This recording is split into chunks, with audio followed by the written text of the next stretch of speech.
बिस्मिल्लाहिर्रहमानिर्रहीम। अस्सलाम वालेकुम नाज़रीन, मैं हूं आपका मेज़बान शहबाज अली और आज आपसे हम बात करेंगे पाकिस्तान सुपर लीग अपने इख्तितामी मराहिल की जानिब गामज़न है और जो 4 टॉप टीमें हैं उनका फैसला हो चुका है।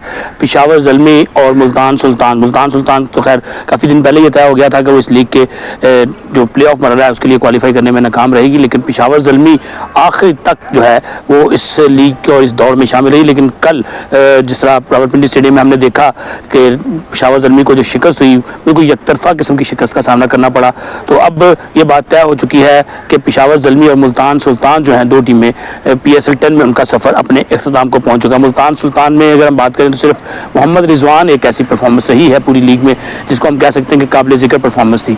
उसके अलावा बाकी कोई खिलाड़ी उनकी जानिब से कोई खतरखा कारकर्दगी का मुजाहरा नहीं कर सका। खासतौर पर जिनके गैर मुल्की खिलाड़ी थे वो बहुत ज़्यादा नाकाम रहे और इस सिलसिले में उनकी जो मैनेजमेंट है वो भी बार बार ये कहती रही कि इस मरतबा उनके जो गैर मुल्की खिलाड़ी हैं वो इन टाइम फॉर्म में नहीं आ सके, कम्बिनेशन नहीं बन सका जो उनकी शिकस्त का बायस बना। अगर हम पेशावर ज़ल्मी के हवाले से बात करें तो इससे पहले भी हम बात कर चुके कि पेशावर ज़ल्मी की टीम की परफॉर्मेंस इस लीग में, इस एडिशन में बड़ी मिक्स सी रही है। ख़ासतौर पर हमने देखा कि पूरा टूर्नामेंट जो 10 मैच वो खेले हैं, इन तमाम 10 मैचेस में वो हर मरतबा हमें स्ट्रगल करते हुए दिखाई दिए।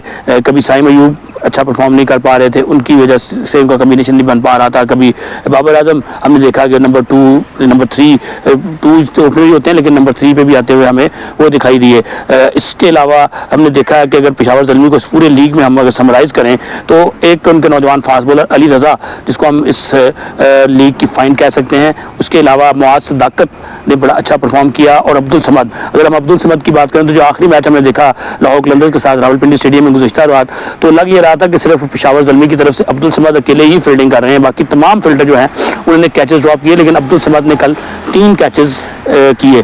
तो लगता है जिस तरह उन्होंने बैटिंग भी 1-2 इनिंग्स बड़ी अच्छी खेली, तो अब्दुल समद एक ऐसा प्लेयर है जो हमारी वाइट बॉल क्रिकेट में नंबर 6 के ऊपर जो हम देखते हैं 5-6 के ऊपर लोअर मिडिल ऑर्डर में जो कमी दिखाई देती है उसको वो पूरा करने की सलाहियत रखता है। ये नौजवान हालिया दौरा न्यूजीलैंड के लिए भी टीम में शामिल था और जो पिछले साल चैंपियंस T20 टूर्नामेंट हुआ उसमें भी इस बच्चे ने बड़ी अच्छी कारकर्दगी दिखाई। इसके साथ साथ अगर हम बात करें लाहौर कलंदर्स की तो लाहौर कलंदर्स भी थोड़ा सा स्ट्रगल करते हुए दिखाई दी है और आखिरी मैच पर जो उनका 10वां मैच था उसमें डू एंड डाई वाली सूरत थी। अगर वो हारते तो बाहर हो जाते, अब जीत गए हैं तो वो लीग के टॉप 4 में शामिल हो गए हैं। लेकिन हम अगर देखें उस लीग में सिवाय 2 प्लेयर्स के अलावा हमें देखा कि कलंदर्स जो हैं वो भी स्ट्रगल करते हुए दिखाई दिए हैं। कल फ़खर ज़मान बड़ा अच्छा खेले, उसके साथ साथ आसिफ अली जो कि इस वक्त मैं बात करूँगा, अगर आसिफ अली के हवाले से बात की तो अनडाउटेडली वो पाकिस्तान के one of the best power hitters हैं, लेकिन गुज़िश्ता 3-4 साल से शायद वो सेलेक्टर्स को उतना मुतासर नहीं कर पा रहे। लेकिन कल भी हमने देखा कि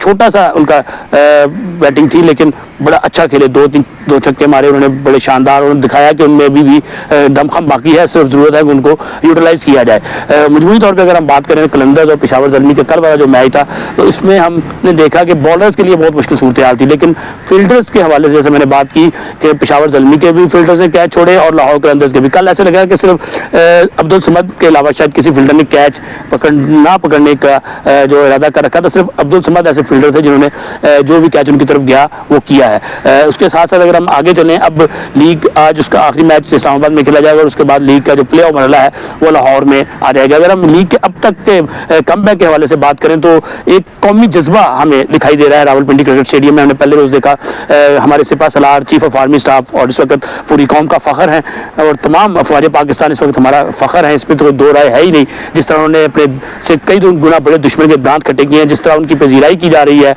यही जिंदा कौमों का शेवा होता है।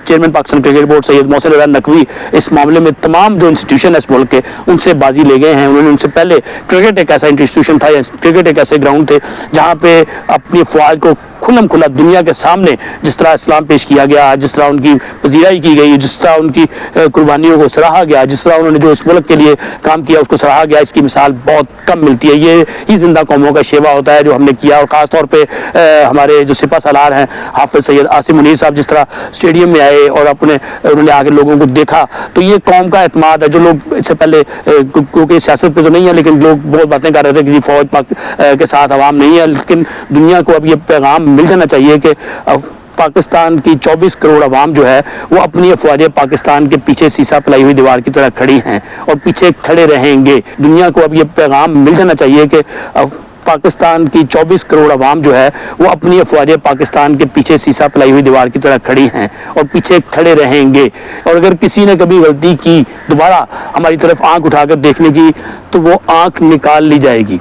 अगर किसी ने जुबान दराजी करने की कोशिश की तो वो जुबान तालू से खींच ली जाएगी। हमारी अफवाज पाकिस्तान इस पोजीशन में है और हमने अपनी बर्तरी दुनिया पे साबित कर दी है। इसके साथ साथ अगर हम बात करें, अब लीग लाहौर शिफ्ट हो जाएगी, आज आखिरी मैच होगा और उसके बाद आखिरी जो प्ले ऑफ मरहले के मैचेस हैं वो यहाँ लाहौर में होंगे। लाहौर में लाजमी बात, अब लाहौर कलंदर की टीम लीग के प्ले ऑफ मरहले में पहुंच गई है तो लाहौरियों का जोश जज्बा भी दीदनी होगा। और यहाँ पे जिस तरह हमने देखा कि पहले भी जो मैचेस हुए थे बड़े हाई स्कोरिंग मैचेस हुए थे और इस मरतबा मजीद हाई स्कोरिंग मैचेस होने की तवक्को की जा रही है। इसके साथ साथ कोयटा ग्लैडिएटर्स, इस्लामाबाद यूनाइटेड, उसके साथ साथ लाहौर कलंदर्स और कराची किंग्स। कराची किंग्स एक ऐसी टीम है जो किसी भी टीम को सरप्राइज कर सकती है और डेविड वार्नर की क़यादत में उन्होंने बड़ा अच्छा परफॉर्म भी किया इस लीग में। इसके अलावा पाकिस्तान क्रिकेट के हवाले से अगर बात करें तो इस वक्त मुख्तलिफ चीज़ें चल रही हैं। जैसे मैंने पहले बताया, एक तरफ तो पाकिस्तान क्रिकेट के लीग PSL बहाल हुई है, उसके साथ साथ कौम जो है उसका जज्बा भी अपने उरूज पर है। चंद रोज पहले ही हमने, सिर्फ एक हफ्ता ही हुआ है ज़्यादा से ज़्यादा, कि हमने अपने से कई गुना बड़े दुश्मन के दांत कटे किए हैं, तो वो जश्न भी जारी है। और उसके साथ साथ हमें क्रिकेट के मैदानों में भी आगे बढ़ना है। तो क्रिकेट के मैदानों में आगे बढ़ने के हवाले से भी इस वक्त पाकिस्तान क्रिकेट के अंदर बहुत सी हिकमत अमलियाँ तैयार की जा रही हैं। खासतौर पर आकिब जावेद, जिनको डायरेक्टर हाई परफॉर्मेंस सेंटर मुकर्रर किया है, उन्होंने भी अपना प्लान बना लिया है। इसके साथ साथ हमारी जो reforms committee chairman Pakistan cricket board Syed Mohsin Raza Naqvi साहब ने तश्कील दी है, वो भी अपना काम कर रही है। आने वाले दिनों में उसकी मीटिंग्स भी होंगी।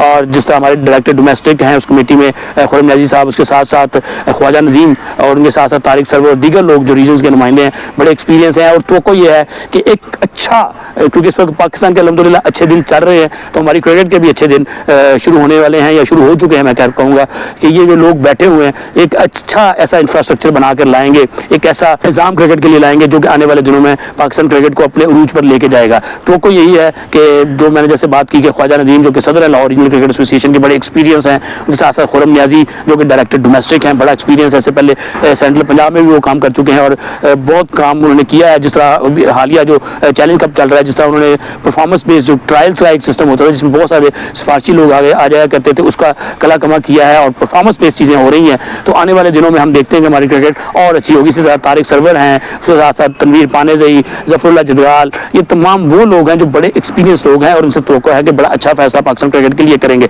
अगला हफ्ता जो है लाहौर के लिए बड़ा अहम है। लाहौर में क्योंकि पाकिस्तान सुपर लीग के आखिरी 4 मैचेस होने जा रहे हैं और इसके साथ साथ यहाँ पे हम देखेंगे कि मुख्तलिफ फैसले भी पाकिस्तान क्रिकेट के हवाले से किए जाएंगे। सिलेक्शन टीम का भी अनाउंस होना है, अगर बांग्लादेश की टीम यहाँ आती है तो उसके हवाले से भी फैसले होने हैं। तो बड़ा अहम वीक होगा। तो इस वीक में हम आपके लिए मजीद अच्छी अच्छी खबरें भी लेकर आएंगे। लेकिन याद रखिएगा कि अब हमें मिलकर इस मुल्क को आगे लेकर चलना है। जिस तरह हमारी अफवाज पाकिस्तान ने बॉर्डर पे मुत्तहद होकर अपने से कई गुना बड़े दुश्मन को सबक सिखाया है, हमें अंदरूनी तौर पे भी अब मुत्तहद होना है हर शोबे में, चाहे वो खेल हो, सियासत हो, मैशत हो, कोई भी शोबा हो, हमें मिलकर एक दूसरे के सहारा बनना है और इस मुल्क को आगे लेके चलना है। यही कुछ क्रिकेट के मैदानों में भी है कि हम लोग जब इकट्ठे होंगे क्रिकेट के लोग, तो आने वाले दिनों में हम देखेंगे, जैसे मैंने बताया कि बड़े लोग हैं क्रिकेट के जो ग्रास रूट लेवल के ऊपर काम करते हैं, वो एक जगह इकट्ठे हो रहे हैं और एक बड़ा अच्छा गुलदस्ता जो हमारे चेयरमैन है पाकिस्तान क्रिकेट बोर्ड मोहसिन नकवी साहब, उन्होंने तश्कील दिया है रिफॉर्म्स कमेटी में। तो ये रिफॉर्म्स कमेटी जो है इंशाल्लाह पाकिस्तान क्रिकेट के लिए अच्छे फैसले लेकर आएगी, अच्छी चीज़ें लेकर आएगी और पाकिस्तान क्रिकेट का भला होगा।